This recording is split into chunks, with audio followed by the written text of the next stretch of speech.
क्रिप्टोकरन्सीच्या जगात एक नाव सर्वाधिक लोकप्रिय मानलं जातं, ते म्हणजे CoinDCX।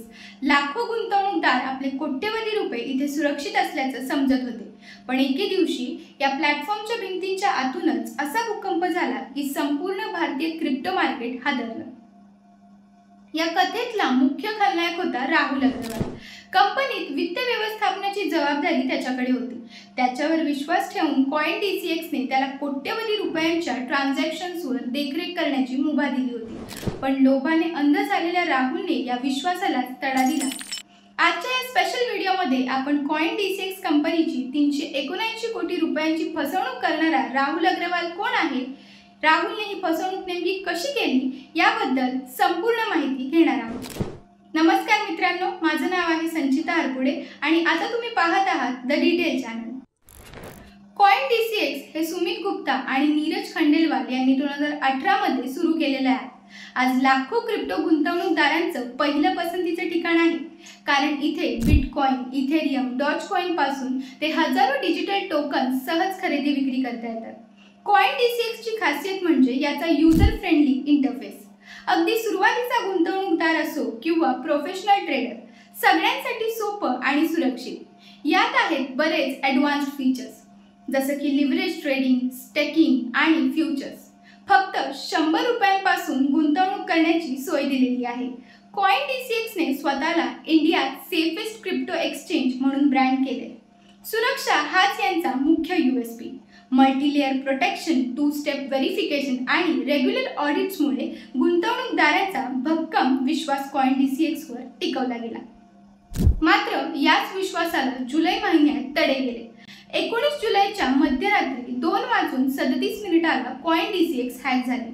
सकाळी 9:40 पर्यंत तब्बल 379 कोटी म्हणजेच $44 मिलियन क्रिप्टोकरन्सी चोरी झाली। या फसवणुकीचं कंपनीने इन्व्हेस्टिगेशन केलं तेव्हा राहुल अग्रवाल या 30 वर्षीय इंजिनियरचं नाव पुढे आलं। राहुल मूळचा उत्तराखंडच्या हरिद्वार इथला राहणारा, एका मध्यमवर्गीय कुटुंबातून आलेला। लहानपणापासूनच त्याला संगणक आणि प्रोग्रामिंगची प्रचंड आवड होती। शिक्षणात हुशार आणि IT क्षेत्रात काहीतरी वेगळं करण्याचं स्वप्न त्याने लहानपणापासूनच पाहिलं होतं। अभियांत्रिकीचं शिक्षण पूर्ण करून त्याने काही नामांकित कंपन्यांमध्ये नोकरी केली आणि 2023 मध्ये CoinDCX कंपनीमध्ये जॉईन झाला। तिथे त्याने आपले टेक्निकल स्किल्स तर धारदार केले, पण सिस्टीममधल्या त्रुटी ओळखण्याची क्षमताही त्याने विकसित केली। आई वडील मुलगा मोठा होऊन नाव कमावेल अशी अपेक्षा ठेवून बसलेले, पण इथेच कहाणीला वेगळं वळण लागलं। प्रगतीसाठी त्याने शॉर्टकट निवडला।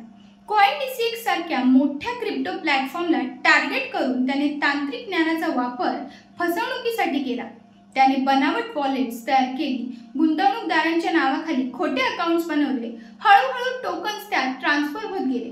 बाहेरून पाहिलं तर सर्व व्यवहार कायदेशीर वाटायचे, पण मागे खेळ सुरू होता मोठ्या घोटाळ्याचा। महिनोन्महिने राहुलने लहान रक्कम वळवून परदेशी एक्सचेंजवर हलवायला सुरुवात केली। काही काळ कुणालाही शंका आली नाही, पण जेव्हा विथड्रॉल्समध्ये विलंब होऊ लागला, गुंतवणूकदार रागावले, तेव्हा CoinDCXने तपास सुरू केला। व्यवहार इतक्या कुशलतेने रचले गेले होते की सुरुवातीला कुणालाही संशय येत नव्हता। CoinDCX अजूनही सिस्टीम मजबूत करण्याचा प्रयत्न करत आहे, पण राहुल अग्रवालच्या या घोटाळ्याने संपूर्ण क्रिप्टो इंडस्ट्रीला सावधानतेचा इशारा दिला आहे। राहुलला जेव्हा या फसवणुकीबाबत विचारणा केली तेव्हा त्याने मी काहीही केलेलं नाही, मला जर्मनीवरून व्हॉट्सअप व्हॉइस कॉल आला होता, त्यापुढे मला काहीही माहीत नाही असं सांगितलं। पण पोलीस तपासामध्ये 15 लाखांची संदिग्ध रक्कम त्याच्या खात्यात जमा झाली, याचं योग्य कारण राहुलला सांगता आलं नाही। राहुल कंपनीने इश्यू केलेल्या लॅपटॉपमध्ये गुपचूप 3 कंपन्यांसाठी फ्रीलान्सिंग काम करायचा।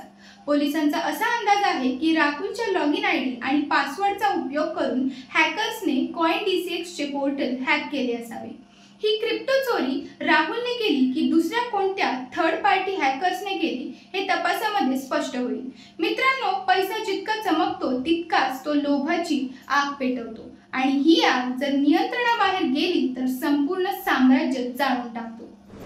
सध्या राहुल अग्रवाल पोलीस कोठडीत बंद आहे। तुम्ही क्रिप्टोमध्ये गुंतवणूक केली असेल तर सावध राहा आणि अशाच डेली अपडेट्ससाठी तुमच्या आवडत्या द डिटेल चॅनलला नक्की सबस्क्राइब करा।